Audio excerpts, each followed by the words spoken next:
Sanatan Dharma or Hinduism did not perish like so many other basically religions or dharmas across the world. Sanatan Dharma is actually the only, dharma which, of the ancient era which still exists.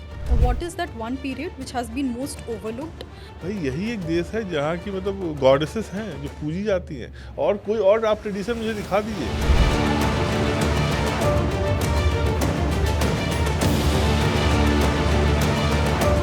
How did the idea came to your mind? Why eminent historians? So I'm not just stopping at the critiquing the leftist historiography. I'm also telling that how history should be told. We are more relying on Instagram gyan Yeah. or WhatsApp gyan. Absolutely. And then we think that, okay, we know it all. We know Hinduism. We hardly know about what Veda says. Puranas have been reduced to nothing but, superstitious stuff and everything, which is wrong. So talking about Indian history, the history that we have been reading in schools and colleges in our textbooks, do you think it's also biased? Textbook talks about Bhagat Singh as a terrorist. What are we teaching our students? These people give their life for our freedom.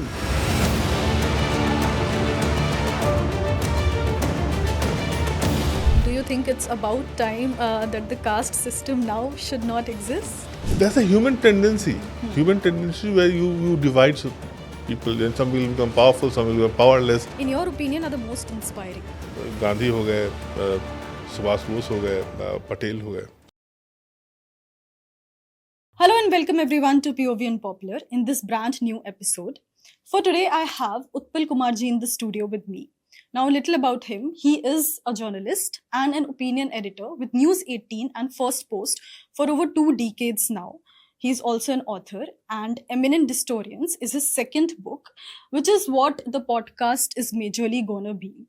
Now, a little about his book. I have personally read this book, and trust me when I say this, I am not much of a history fanatic. But once I started reading the book, I could complete it in a span of 2 days. It's so insightful, so knowledgeable, and it remains true to its purpose. It remains true to its core, which is bringing India's past as is in a very raw form to us. Glorifying what needs to be glorified and debunking what needs to be debunked.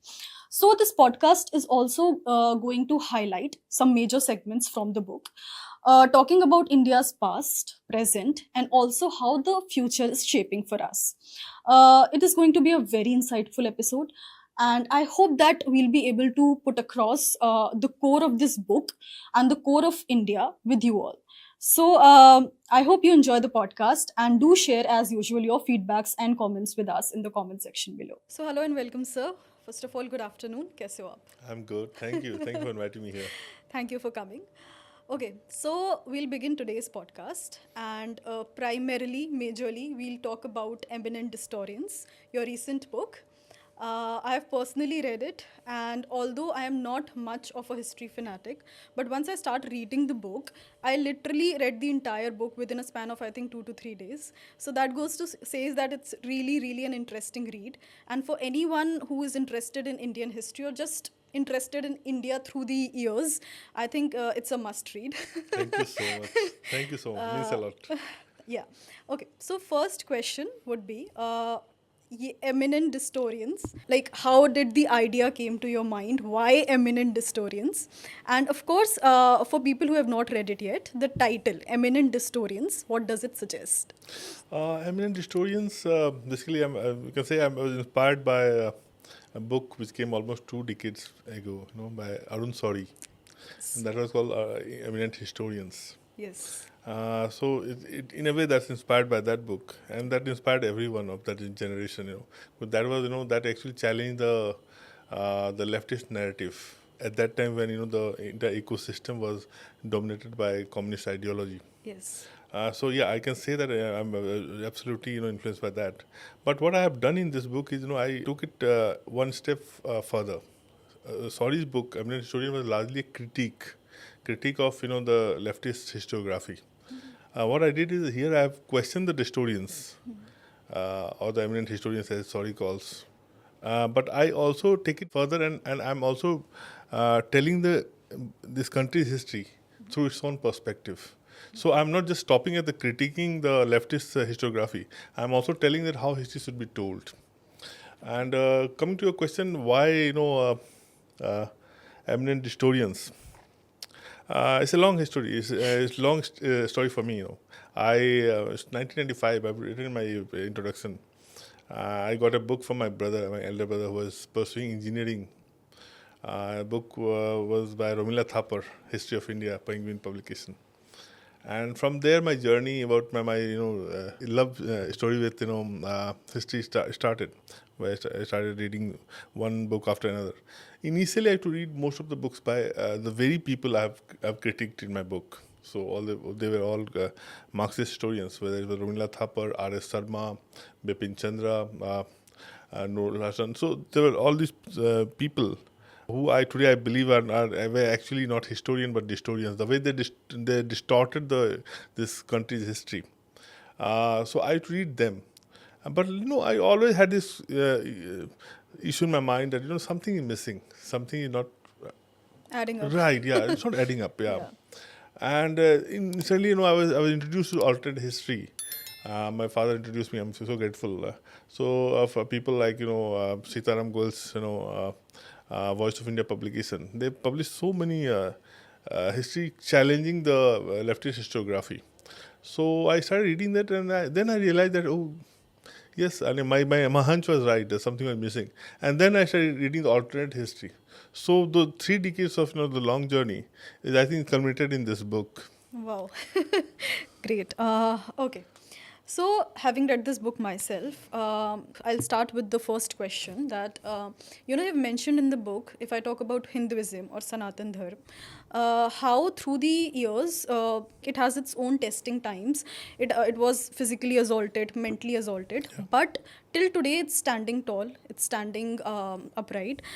So, what are the factors that have contributed that Sanatan Dharma or Hinduism did not perish like so many other basically religions or dharms across the world? Was its strength basically? It's a very interesting question. In fact, Sanatan Dharma is actually the only dharma which of the ancient era which still exists. Others of the civilizational cousins or sisters or allies, they all are today in museums, whether it's Egyptians or Persians or Greeks.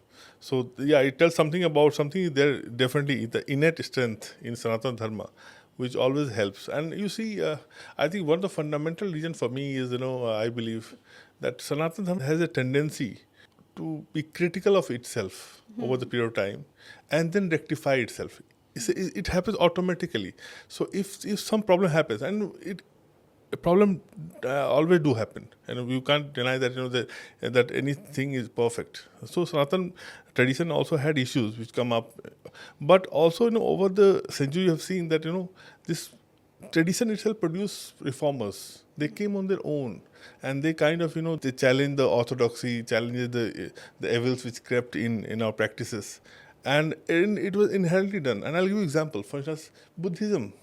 Buddhism is, I believe, is the extension of Hinduism, and Buddhism came as a kind of a Protestant movement kind of thing, where they challenge our caste system and all these things. How did Hindus react to that? Today, Buddha is one of the avatars of Vishnu. This tells a lot about us, that we are even able to accept Buddha, who was not even ready to accept the Vedas as the ultimate truth. For a certain tradition, Vedas are ultimate truth. But even Buddha questioned that, and we were even able to accommodate him, and also put him as par with our gods. Tells a lot about our ability, Sanatan ability to absorb differences, to discuss, debate, and deliberate. So that is a very innate strength of Hinduism. What also helps is that's very interesting, about Hindu. If you look at this assault from whether it's Muslim assault or even later Europeans came and they also assaulted. The Muslim assault was largely on the body, more physical assault. What Europeans did, especially British did, their assault was more on the mind. So they distorted or tried to destroy or basically the idea of Bharat. So there what happened, that our society was so, it's not very, they know one person who's heading the Sanatan Dharma. It's very, diverse in the nature, and they know one pope. So if there's one pope, you kill the Pope and then you can control the entire tradition or religion. In Sanatan tradition, there is no one book. Everyone is free to do whatever they want to do. In fact, you see how this culture of Ram Leela started in Bharat. When in middle times, people found it difficult to openly do the prayers of gods of Murti Puja, because the Mughals will come or Sultan will come and they destroy the Murti. Correct. So they said, okay, we don't need even that. And I can become Ram, you can become Sita, someone can become Ravan, and we can do Ram Leela, and we can remember our tradition through that. So it was this flexibility to innovate itself that has helped. And also, like, very, I was talking about this, diversity in Indian tradition. Like, the caste system, for instance. We may say that this has created a lot of inequality. I'm not denying that, but that is also kind of saved. That is also a result of the attack. When Muslim invaders came, there were not enough caste system. There were just 8 caste and subcaste in this country. Al-Baruni says that. When after the invasion happens, people got scattered. Some of them ran into jungle to survive and everything. So a lot of subcastes started appearing. So this process started after the invasion from the Muslim invaders around 10th century AD. But this also kind of saved the Hindu society, because there's so many heads. You can't kill all the heads. There are 1,000 heads or billions of heads, and they all are important in Hindu tradition. And that's why today Hinduism survives. But today we are fighting the same thing. That because that some of those innate deficiency also come. Like, we are divided society. Today, this caste system has been weaponized, politicized. It has happened, but it happened precisely for the protective reason, and at that time it protected our dharma. So these are the few reasons why we survived.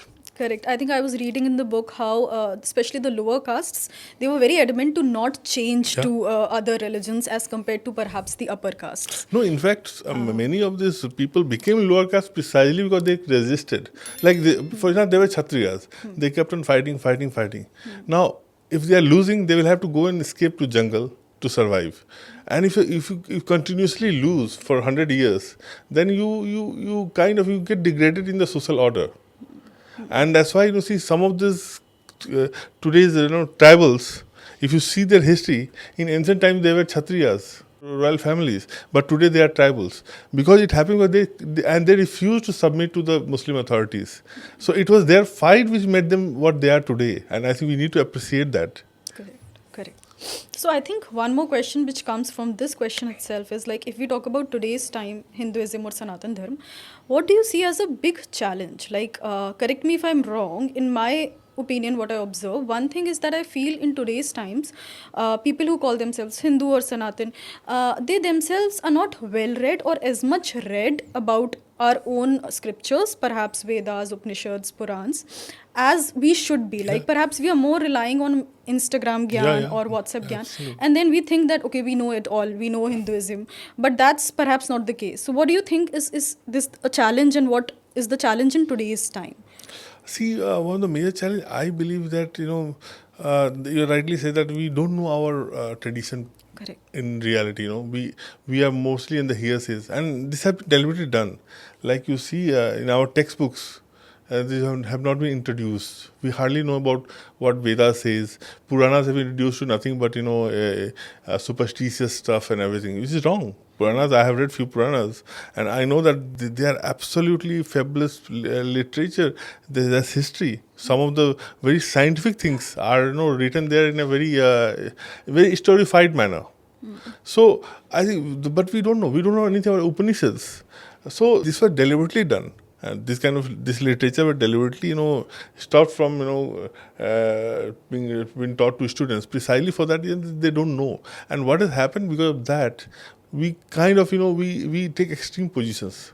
Either we believe that everything great happened in India, or we say, we are completely, idiotic people. We are losers.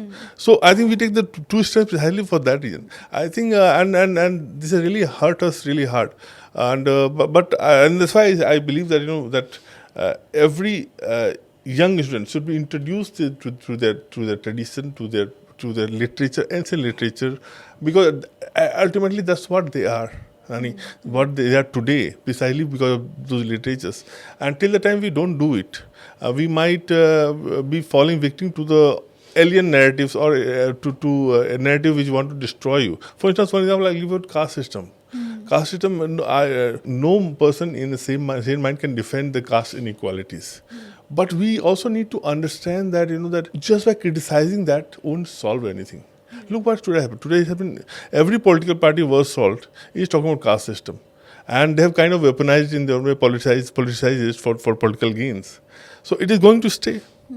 We need to now see how to find way, and also see, like if you read the literature of Swami Vivekananda, and he was asked the same question about caste system, and he categorically didn't come out and condemn it.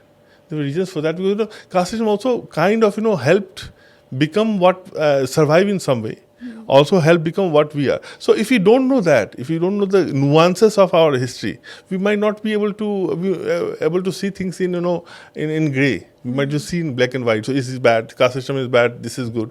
We need to have that nuances where we can see things more clearly and with more clarity. Okay. Do you think it's about time that the caste system now should not exist? It's difficult. See, ideally, yes. There is concept in our shastras that Satyug, when there were no caste, there were no division, everyone was same. So that's the ideal stage. I wish that happens. But the problem happens, like you see, even educated people. You go to corporate culture, isn't there a caste system there? Any people the CEO class is there, then Yeah. so that's a human tendency. Human tendency where you divide people, and some will become powerful, some will become powerless, some will be abused, some will not be abused. So I think that we need to fight. Having that that this very idealist position actually have never helped us. Like I'll give you an example. Communism, for instance, communism always insisted on a classless society. But you read the history of communists, whether it's in China, Russia, they killed millions of people, millions, more than what Hitler has killed, in the name of classless society. Because the idea was so idealistic that it could be misused. So my point is that we should be going with what our Indic tradition says: evolve. We should try to improve things upon. We should try to reform things. And getting away and getting fresh things, it never happens. Because in between will come vacuum, and where a lot of chaos and bloodbath will happen. So I believe that we should look for a equalitarian society and work towards it, no doubt. But there is no hard and fast medicine for that. Okay, so talking about Indian history, the history that we have been reading in schools and colleges in our textbooks, do you think it's also biased? And if yes, what's the way out of it? It is very biased. Yeah. It is extremely biased, and that is the problem. That is the real problem. Because see, for instance, if I have written a book, I'm telling you this book will not make much difference. Because this only people will read once they are 18 plus or 20 plus. But by that time, most of these people, students, have already made up their mind by reading the history which they taught to them. So that is where you have to make the change. And this is kind of, once you have got I'll give you an example. Once like you've got a disease, you got, and then you are trying to give some medicine and try to improve it. Ideal thing is that you give the antidote before any disease comes. So I think our school textbooks today are absolutely, as I very categorically wrote in my book, is still outsiders history. In our NCERT, they are still taught about Aryan invasion, for instance. Aryans came from outside. And I'll tell you that is the mother of all historical scams in the country. Because, that one theory, and it had no basis. That one theory has kind of, justified all the invasions in this country by saying that, okay, Muslim invasion happened. So what? Even Aryans came from outside. So even the original Vedic people, like, we call ourselves inhabitants of them, we came from outside according to them. So this country belongs to no one, or it belongs to all of them. So this is a very dangerous idea which has been promoted. And look, today, for instance, just the entire week, we had a controversy from DMK. DMK raised the issue of Hindi imperialism and all these things. Stalin said a couple of things on that. Now, this entire DMK politics is based on that Aryan invasion theory.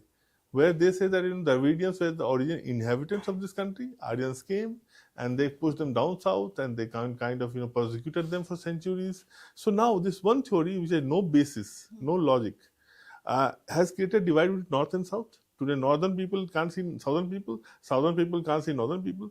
It has also created divide between tribals and non-tribals, because this theory says that those who are tribals today are the very inhabitants of this country, and these Aryans came and pushed them into jungle and everything. So they created the divide and tried to destroy this country from middle.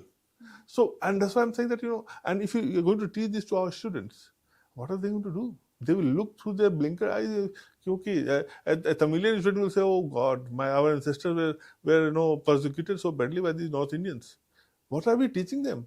I'm not saying that if you should try to whitewash the truth. Truth is sacrosanct, but यहाँ तो कोई truth भी नहीं है. This is all lie, and that's what. And still we are carrying the burden of that lie. Other thing, like in my book, like I mentioned about, for instance, who got us independence? And now our NCERT textbook still has just one line about Bhagat Singh, one line about Netaji Subhash Bose. Some of the textbook talks about Bhagat Singh as a terrorist. What are we teaching our students? These people give their life for our freedom. Savarkar is still fighting for for some reputation in this country. He's still being called names by most political parties. Whatever it is, he might have said, asked for pardon. But look at the thing. One has to think about the kind of punishment he was being given in Cellular Jail in Andaman Nicobar. It was terrible. And one night will be like that. Actually, what British idea was there?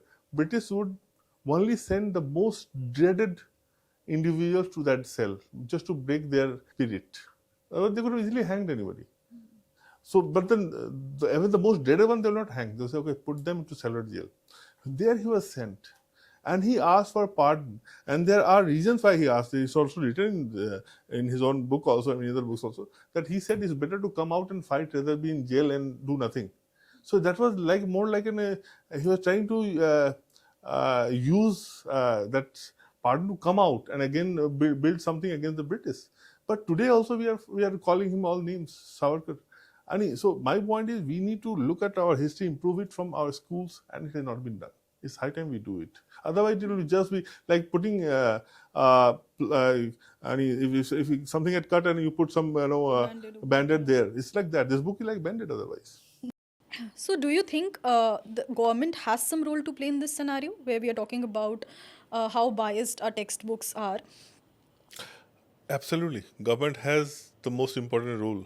Though I must qualify my statement by saying that I don't really like government intervention in academia or intellectual or creative world. Government जहाँ भी जाती है ना, वहाँ mediocrity आती है. जहाँ भी वो गवर्नमेंट जाएगी, they will try to get political jugaad, political connection, ये लगा दो, वो कर दो. सो मेडिक्रेटी बहुत जल्दी आती है, इनएफिशिएंसी बहुत ज़्यादा बढ़ जाती है. सो आई पर्सनली, यदि आप मुझे बोलेंगे तो I would not want government to come anywhere near any place. Government का काम सिर्फ सरकार चलाना है, लॉ एंड ऑर्डर देना है. कोई गलत होता है तो गलती वाले को जेल में डालो, those kind of thing. And war होता है तो you fight the war. International affairs आप देखो, ये करना, इंडस्ट्री चलाना या क्या टेक्स्ट बुक पढ़ना, government has nothing, no role there. But अब यहाँ प्रॉब्लम क्या है कि फॉर लास्ट 60 ईयर्स एक पर्टिकुलर टेक्स्ट बुक ऑलरेडी चल चुकी है. अब वो हटे कैसे? वहाँ तो गवर्नमेंट को ही इनिशिएटिव लेना पड़ेगा, क्योंकि एनसीईआरटी की बुक तो हम आप नहीं कर सकते, गवर्नमेंट नहीं कर सकते. सो वो गवर्नमेंट को हटाना पड़ेगा. And that's all I want, कि government should remove it. And it's better that government इससे बाहर चले जाए. Not just this government, but all government. Let it run on its own. Let people initially problem है कि जो 50 सालों में जो राइट जो या नेशनलिस्ट जो हमारे जो एक स्कॉलर्स थे या हिस्टोरियन थे, उनको इस तरह से बाहर किया गया है इंस्टीट्यूशन से कि अब वो बहुत कम है. लेकिन धीरे धीरे आई थिंक वो लोग भी आ रहे हैं. सो अपने आप में खुद ही चलना शुरू है. गवर्नमेंट बस वो रेफरी की तरह है, दूर से देखे, कुछ गलत हो तो वहाँ इंटरवीन करे, लेकिन वहाँ ना जाए तो अच्छा है. बट पहले उनको चेंज तो करना पड़ेगा. वो टेक्स्ट बुक वो चेंज करने का government will have to do that. और अनफॉर्चुनेटली 10 साल में उन्होंने कुछ किया नहीं है. Okay, so talking about Indian history has been very diverse with various traditions, various periods, जिसकी आपने बुक में बात करी भी है. So, in your opinion, what is that one period which has been most overlooked And what is that one period which has been most glorified? आप जो dominant historiography जो देखेंगे उसमें जो हमारे एंशियंट हिस्ट्री है उसको बहुत ही ओवरलुक किया गया है. ओवरलुक ही नहीं किया गया, उसको बहुत ज़्यादा सबसे ज़्यादा डिस्टॉर्ट भी किया गया है. बिकॉज देखिए क्या होता है, जो हमारे जो जो eminent historian quote and quote हैं, जिसको मैं हिस्टोरियन बोल रहा हूँ, वो मोस्टली कम्युनिस्ट थे, मार्क्सिस्ट विचारधारा के थे. एंड मार्क्सिज्म में क्या होता है कि मार्क्सिज्म में जब आप ज्वाइन करते हो ना, तो आप हिस्टोरियन हो, चाहे साइंटिस्ट हो, चाहे जो भी हो, पहले आप मार्क्सिस्ट, आपके उनके कार्ड होल्डर हो गए, आप कैडर हो गए, एक्टिविस्ट हो गए. सो दे आर जो मार्क्सिस्ट हिस्टोरियन चाहे रोमिला थापर हो गया, चाहे डी.एन. झा हो गया, they always behave like Marxist activist. So Marxist basically that's why they hate Sanatan tradition. उनको लगता है जब तक हम सनातन ट्रेडिशन को हटाएंगे नहीं, तब तक इस देश को हम कम्युनिस्ट नहीं कर सकते हैं. और इसीलिए उन्होंने जब इतिहास भी लिखा है, तो इसी ध्येय से लिखा है, इसी ऑब्जेक्टिव से लिखा है कि इसके थ्रू हम इनको कम्युनिस्ट कर देंगे. इनको यहाँ हम जो उनको अपनी जो ट्रेडिशन है उससे उनको शर्म आने लगेगी. यार हमारे लोग कैसे थे यार, कितने कास्ट सिस्टम करते थे, कितने लोगों को प्रताड़ित करते थे, धनी लोग गरीबों को करते थे, जो मेल है फीमेल को तंग करते थे. मतलब हमारी अपर कास्ट लोअर कास्ट, हमारी पूरी जो इतिहास आप देखेंगे, स्पेशली एंशिएंट का पूरा इतिहास यही है कि भैया आर्यन आया तो उन्होंने द्रविडियन को मारा. फिर हमें बोला जाएगा कि भाई देखिए मेल पैट्रियार्की बहुत थी, औरतों का कुछ नहीं चलता था.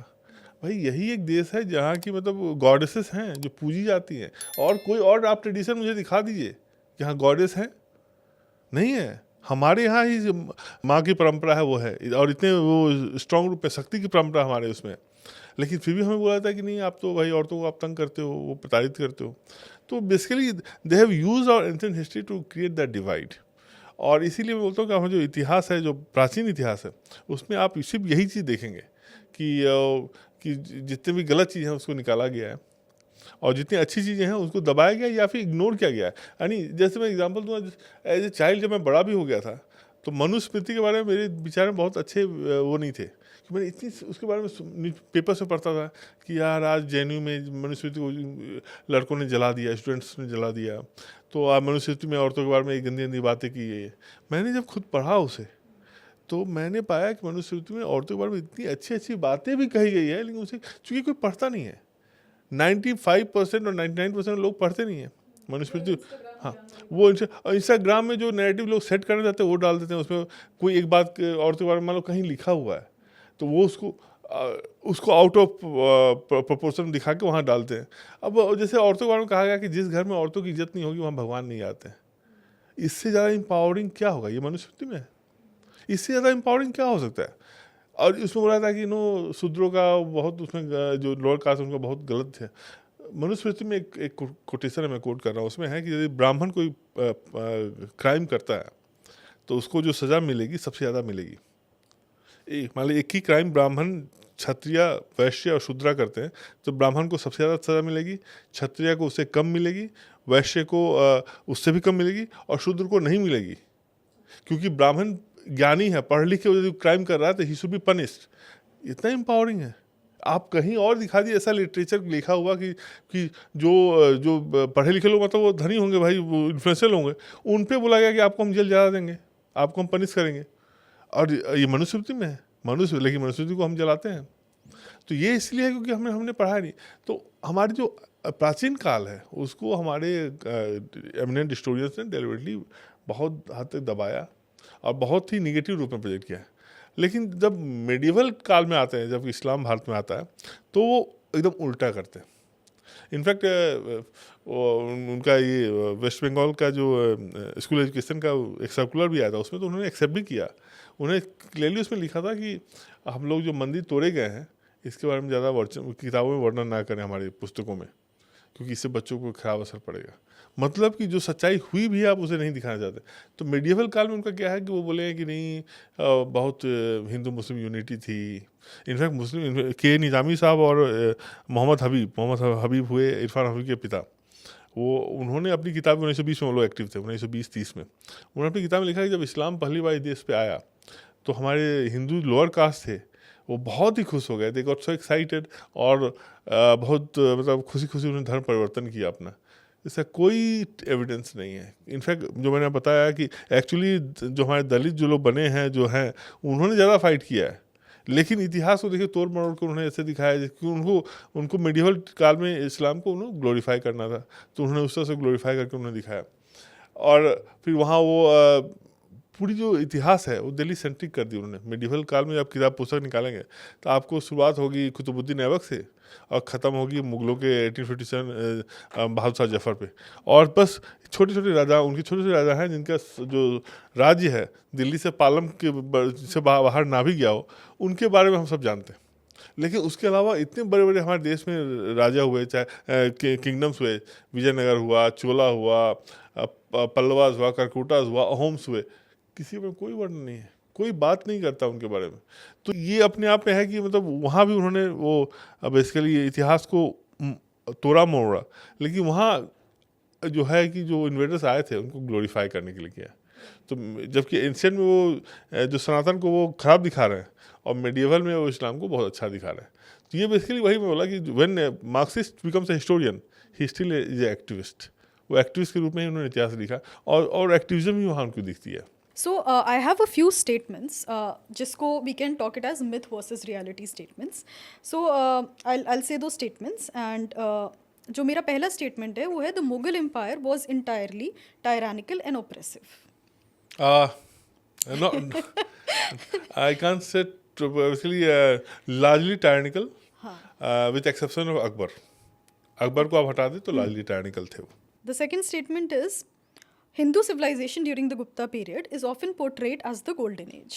So how true is this? It is absolutely true, but again I'll add a rider that our golden जो era है वहाँ ख़त्म नहीं होती है। वो एरा इनफैक्ट वो जो 600 से 1000 साल जो कालावधि है उसमें पूरे भारत में और फैलती है, जो जिसमें चोला आते हैं। चोला का आप साम्राज्य देखेंगे तो वो भी गोल्डन पीरियड, बहुत गोल्डन पीरियड था। पल्लवा का गोल्डन पीरियड था। कारकोटा जो कश्मीर में थे, ललितादित्य उसमें राजा थे, उसके बहुत बड़े राजा थे। उनकी तुलना एक्चुअली उन्होंने अपने जो वैभव से जो अलेक्जेंडर था जो काम किया उनको भी उन्होंने पीछे छोड़ दिया था, लेकिन हम नहीं जानते उनके बारे में कुछ। सो ललितादित्य उनका नाम था। उन्होंने इनफैक्ट आज जो चाइना है, चाइना तो वो चले गए थे हिमालय क्रॉस करके अटैक करते हुए, हम उनको नहीं पढ़ते। And he was undefeated. He was absolutely undefeated, एक बार हारे नहीं है। सो और उनको हम कुछ नहीं जानते।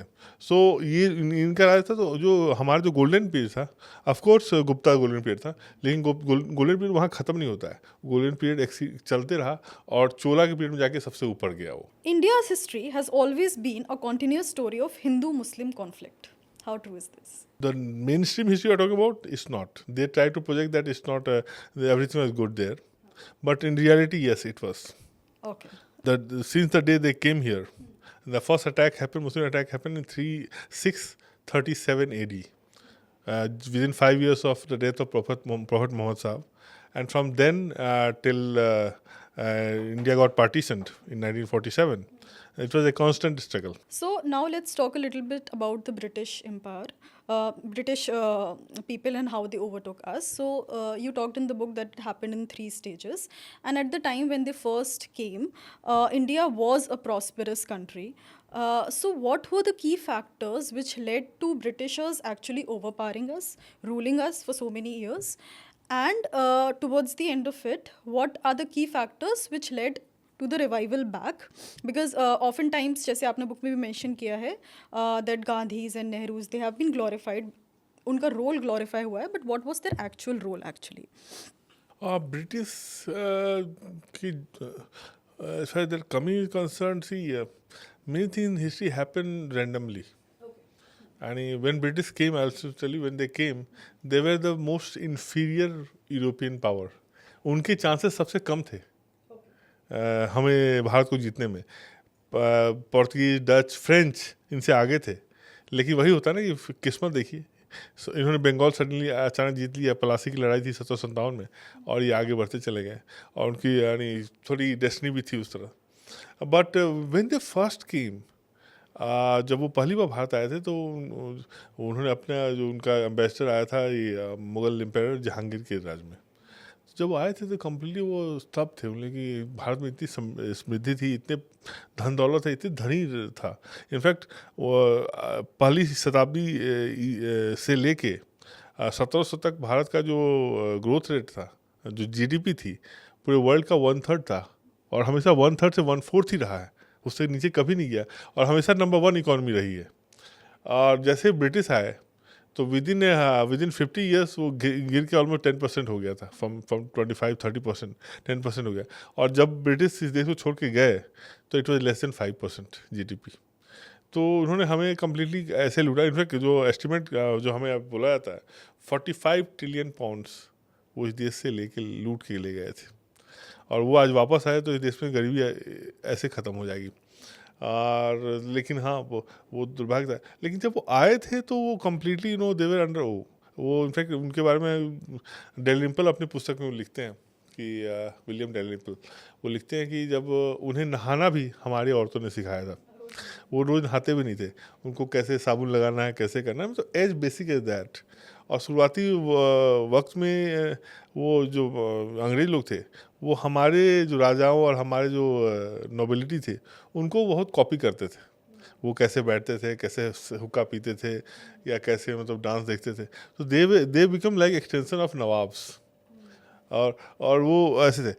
चेंज हुआ 19 अर्ली 19th सेंचुरी में, जब उन्हें लगा कि यार हम ऐसा करेंगे तो फिर तो मतलब कल को ये लोग जाएंगे तो बोलेंगे यार आपसे बेहतर यदि हम ही हैं तो फिर आप हमारे ऊपर राज क्यों कर रहे हो।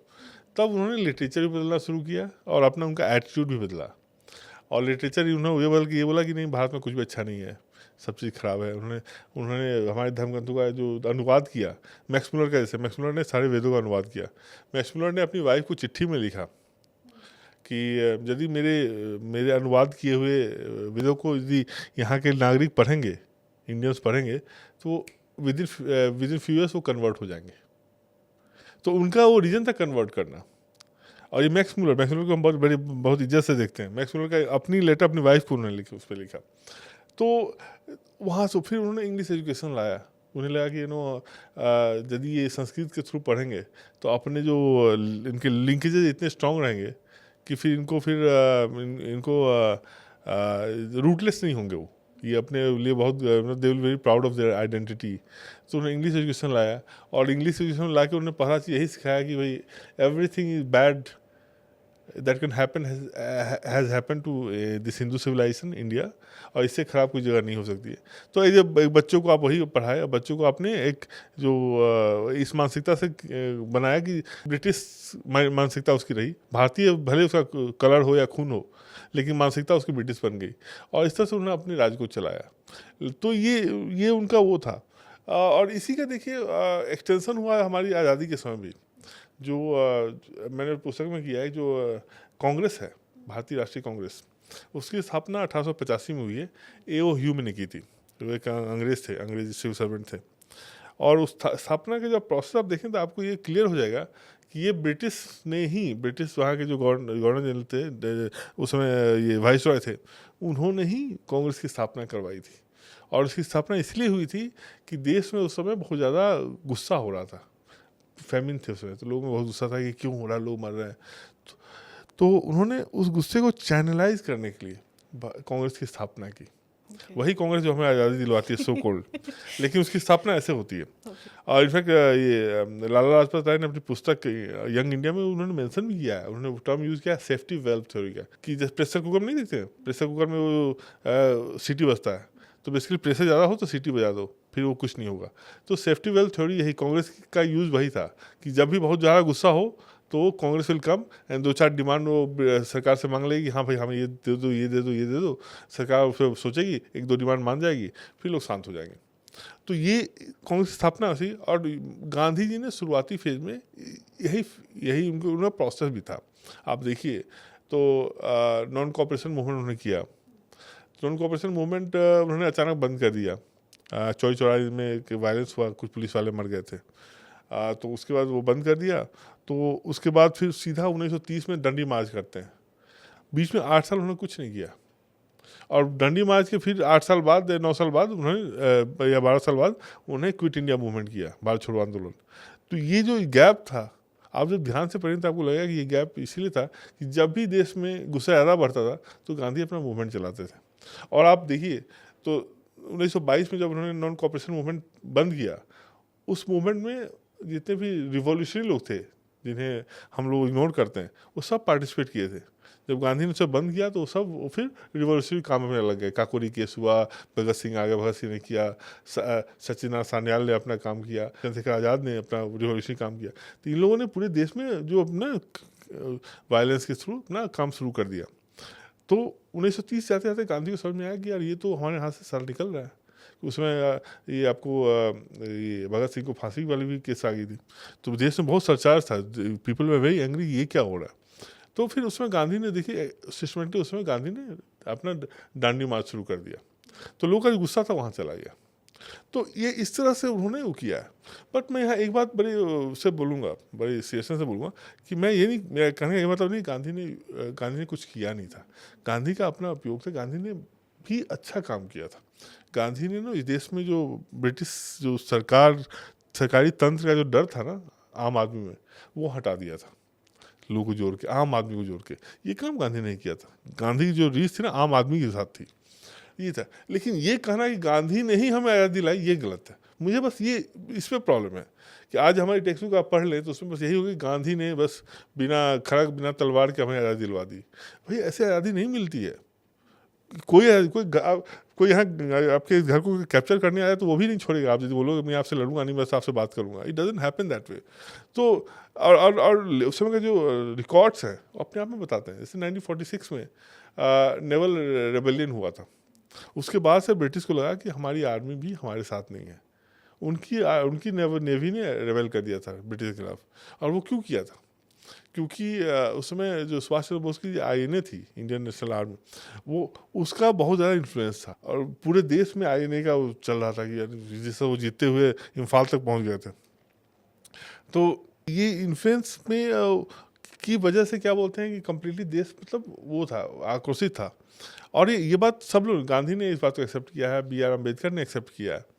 लेकिन अब जब हमारी अब टेक्स्ट बुक पढ़ेंगे तो इनका कोई रोल नहीं है। जो prime minister, British prime minister हैं वेवल, उन्होंने अपनी जब वो 1957 में भारत आए थे, वो बेसिकली वेवल ही थे जिन्होंने, क्लेमेंट एटली थे, वो उन्होंने भारत को आज़ादी दिलाई थी। उन्होंने ही साइन किया था कि we will leave the country and गो।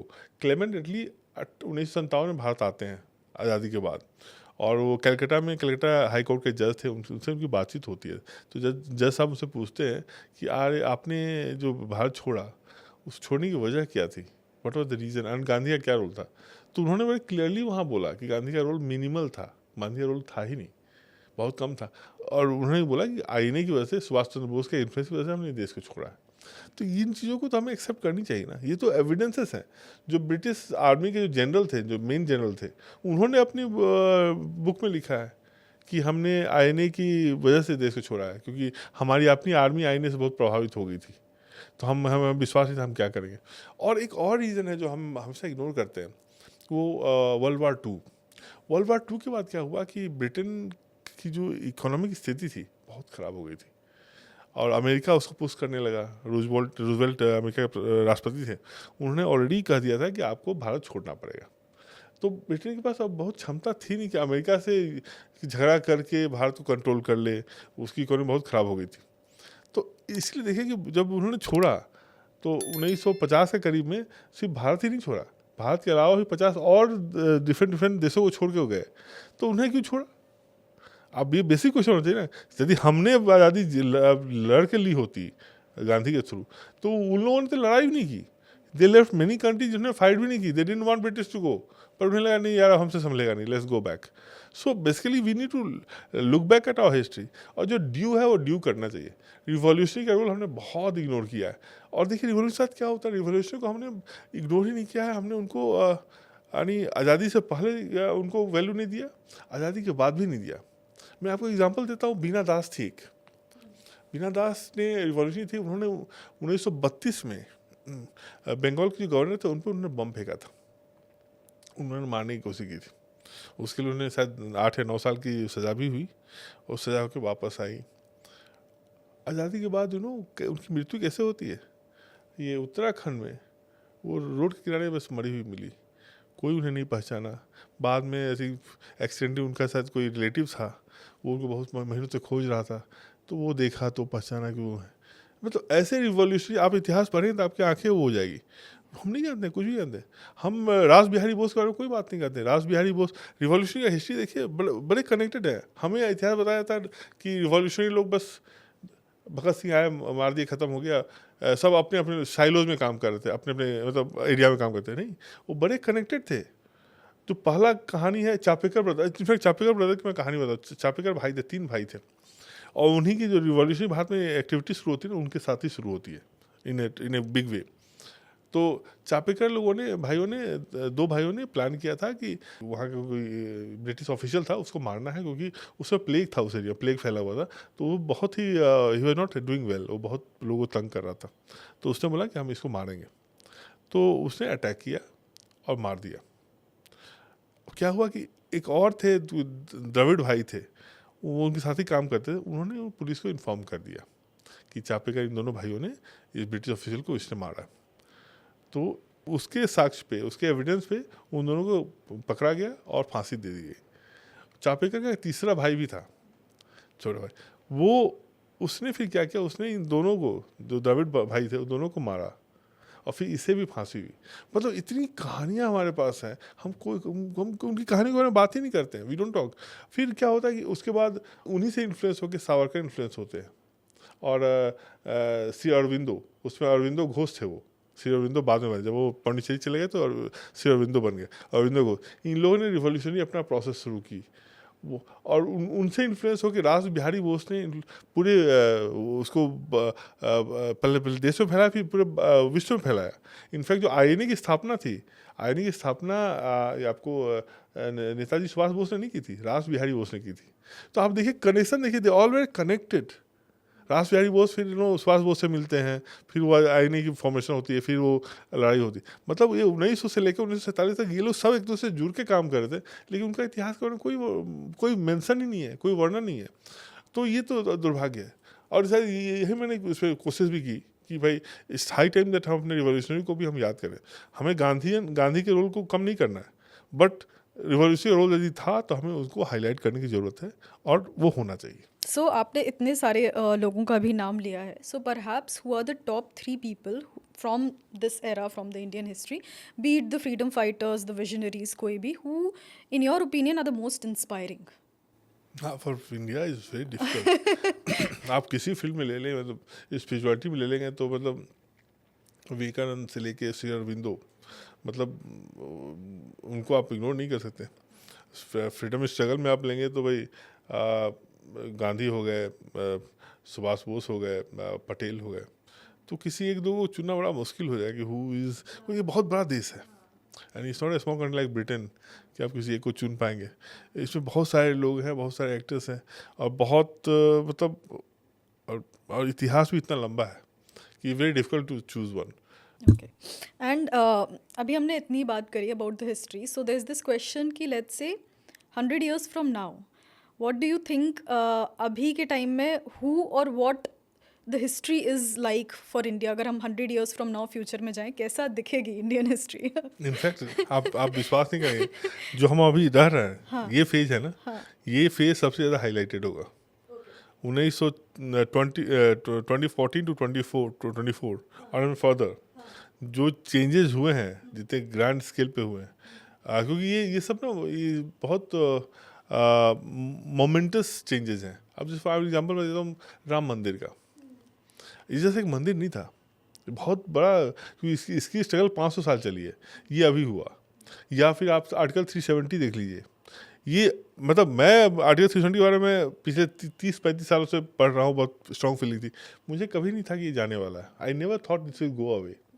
सो जब हम 100 साल बाद जब हम इसको देखेंगे, और ये नैरेटिव यदि और स्ट्रॉन्ग होती है तो अभी नेशनली जो नैरेटिव है अभी बिल्डअप हो रही है, और ये 10-15 साल और काम उस पर हो, तो अगले 100 साल बाद जब हम वापस मुड़ के देखेंगे, तो ये जो 10-15 साल जो होगा 2014 से लेके 29 या 34 तक, ये काल will be the most inspirational period, और इसको लोग पढ़ेंगे और देखेंगे कैसे हो गया, सडनली इतना चेंज कैसे हुआ। सो या I look at this phase. I think we are living in history. Okay, that's good to hear. And do you think अभी आज के टाइम में do you see some visionaries or some people who are really shaping India currently? There are many. In fact, people, they are working very quietly. See, politically, see, I'll say that the Prime Minister is doing a great job. But apart from that, see, again, it's a very again, you have to take the subjects and to Correct. do What field we are yeah, talking in about. what field they are doing what. But Not one name can be. not one name can take. Yeah. And what about And also, I take Modi's name precisely because he is a political figure, and he is like presiding the changes as a political head. इसीलिए नाम लिया. Otherwise, उनका भी नाम नहीं लेता मैं. But there are many people, they are doing their work. Whether it's in the writing of history हो, चाहे sports हो, चाहे cinema हो. मतलब things are like even cinema. Look at the kind of film today coming. Chhawa film is coming and doing. आप सोचिए at a time when we used to make film called Mughal e आजम. मुगले आजम से छावा की journey अपने आप में एक इतिहास है, अपने आप में एक लिटरेचर बन सकती है उसमें कि हम वहाँ से यहाँ कैसे आए. So I think lot of thing, किसी एक का नाम लेना थोड़ा सा वो ठीक नहीं होगा. And do you think Hinduism या सनातन धर्म is going in the right direction right now? Do you think this is how it should be going? It is. In fact, I'm happy that a sense of that confidence is back.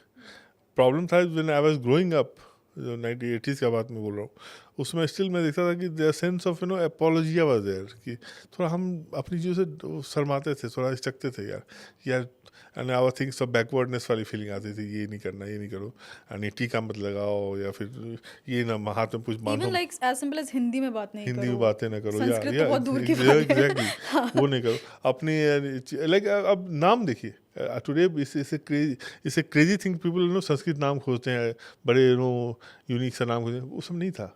So it is एक sense of confidence तो definitely है, विच a good thing. और वो एक धार्मिक revival भी है. आप देखिए पिछले साल राम मंदिर में ताजमहल से ज़्यादा लोग गए विजिट किए स्टैटिस्टिकली. ताजमहल अभी महाकुंभ में देखिए 68 करोड़ लोग बोल रहे हैं. मतलब ये अपने आप में एक रिवाइवल है, जहाँ की आपने, और इसको बस एक रिलीजन के कॉन्सेप्ट से ना देखें हम. Religion is a western framework. Religion हमारे यहाँ, रिलीजन धर्म इज नॉट रिलीजन. लेकिन इसको आप पूरे सामाजिक बदलाव के रूप में देखें. लोग का सोच ही बदल रहा है. लोग अपने आप को अब इस देश से जोड़ रहे हैं, जो कि एक समय था जोड़ना नहीं चाहते थे. उनको लगता है यार इंडिया मतलब बैकवर्डनेस, वो चीज़ हट रहा है. So I think we are going the right direction, but still too early. I think अभी भी बहुत लंबा सफ़र तय करना हम लोग को. और बट ये है कि हाँ 2047 तक, I think that's a very good date. 2047 तक यदि हम ये अपना स्पीड और ये मोमेंटम बनाए रखें, तो I think we will reach there. And what about the role of social media in today's times? How positive Very or important negative? role. Very important role. And negative, of course, there will be negativity. वो तो सब में होता है. Everything has two sides. But social media is playing the very important role. And social media नहीं होता, trust me, तो शायद हम लोग जो बातें भी कर रहे हैं नहीं कर पाते. Social media has actually made the change. Social media has made each and every people more empowered. यानी गांव का भी आदमी को लगता है कि नहीं यार मेरा भी व्यूज़ है, मैटर करता है, और जो कि कल तक नहीं था. या फिर जो व्यूज़ हैं, जो जिनको जो पसंद है. लाइक पहले क्या था ना कि आपको डीडी ही देखना है, कृषि दर्शन ही देखना है, मतलब यू डोंट हैव चॉइस. आपको चॉइस नहीं था, आपको बस डाल दिया था, यू वॉच दिस, रंगोली देखो आप. Today everyone has choice. लोग टीवी नहीं पसंद है तो अपना मोबाइल में यूट्यूब में देख रहे हैं, रील्स देख रहे हैं. मतलब क्रेजी हो गया. गलत चीज़ें भी हो रही है, मैं डिनाई नहीं करूँगा, लेकिन largely it's a very positive development, जहाँ कि लोग एम्पावर्ड मोर फील कर रहे हैं. और क्या हो रहा है ना कि लोग बहुत जल्दी जो कुछ गलत भी हो रहा है ना, उसको पॉइंट आउट करके उसको टारगेट कर रहे हैं, कंटेन कर रहे हैं, एक ऑल्टरनेट नैरेटिव लेके आ रहे हैं. पहले क्या था कि जैसे एग्जांपल दूंगा, चूँकि मैं इतिहास पे मैंने किताब लिखा, जो हमारे हिस्टोरियन थे, एमिनेंट हिस्टोरियन कॉल्ड हिस्टोरियंस, वो उनको कभी भी चैलेंज नहीं किया गया. उनको पहली बार चैलेंज किया गया था जब राम मंदिर का जब कोर्ट केस हो रहा था. तब हुआ क्या, लेट 80s में हमारे जितने भी डिस्टोरियन थे, ये लोगों ने कोर्ट में through articles times of India में या फिर थ्रू मैगजीन आर्टिकल्स, उन्होंने ये लिखा कि नहीं राम मंदिर में का कोई औचित्य नहीं बनता है, राम तो वहाँ पैदा ही नहीं हुए थे, Ram is a mythical character. और फिर कुछ ने बोला कि नहीं वहाँ जहाँ जहाँ टूटा है वहाँ नीचे कोई राम मंदिर है ही नहीं, सो बोल दिया। उससे पहले तक क्या था कि वो बोलते थे और सब लोग उसको मतलब ब्रह्म वाक्य मान के सही मान लेते थे। No one use to question them, no one to grill them, कह रहे आपने बोले where is the proof. Ram Mandir वाले केस में क्या हुआ कि कोर्ट में चला गया होगा, तो कोर्ट ने उनको बुलाया कि आइए, अच्छा आपने बोला है कि यहाँ राम मंदिर में यहाँ साक्ष्य नहीं है, तो कैसे बोल रहे हैं आप? तो same people for the first time they will grilled and उनका आप स्टेटमेंट पढ़ेंगे, दे बुक्स, सीताराम गोयल ने किताब लिखी है, उनका ये था कि आप योर ऑनर आप मुझे 1 सप्ताह का टाइम दें, मैं पढ़ के आता हूँ। योर ऑनर मैं तो सुना था, मैं सुन के बोला हूँ, मुझे पास कोई एविडेंस नहीं है। मतलब दे वे जस्ट पेडलिंग ए लाई विदाउट एनी एविडेंस, और पहली बार वहाँ उनकी लाई पकड़ी गई। तो सोशल मीडिया के आने के बाद क्या हुआ ना कि उनकी लाई रोज़ पकड़ी जाती है। सोशल मीडिया वाले यानी you don't need a some formal channels, आपको दिखा, आपने मोबाइल उठाया, शूट किया, आपने एक्सपोज कर दिया। सो आज and that's why I say it's very empowering, it's a very democratic force and we should always try to protect इस identity and autonomy. So, like moving a little bit away from eminent historians, and because we are talking about social media and all, you are a journalist. You have been into this field since years now. If I talk about journalism in today's scenario, do you think कि जितने भी news channels हैं या जो media houses हैं, it's a lot about TRP and views now rather than the truth? Yeah, unfortunately, yes, yes.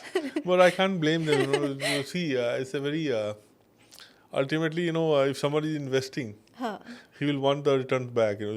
Social service तो हो नहीं रही है. Correct, It's not correct. some कोई धार्मिक कॉज तो उसमें नहीं invest.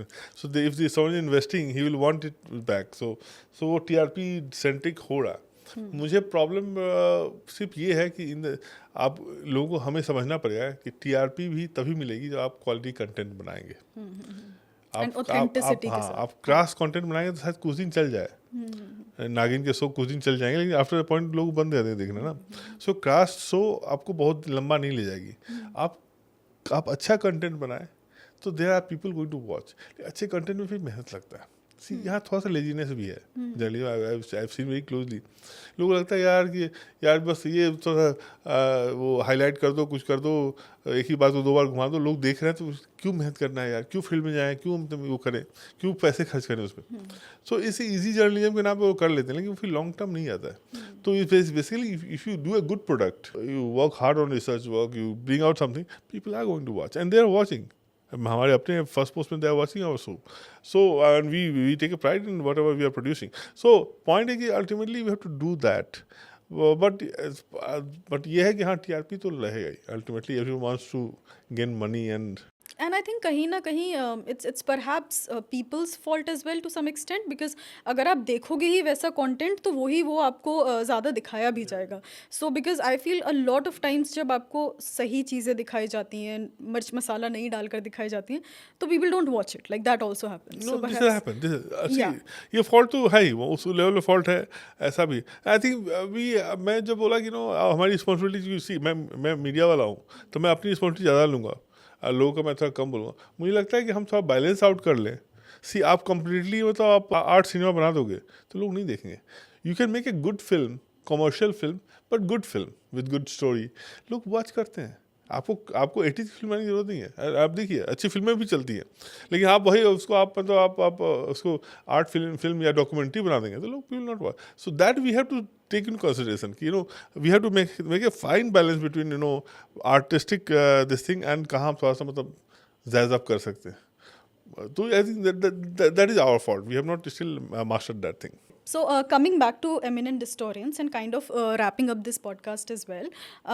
So I have personally read this book, but for people who have not yet read this book, like if there's one thing that you want to say them, like why perhaps they should go for this book, why they should read this book, क्या आप बोलना चाहोगे? History, इतिहास जो है, इतिहास is not just about past. It's also about present. It's also how we are going to act and react in future.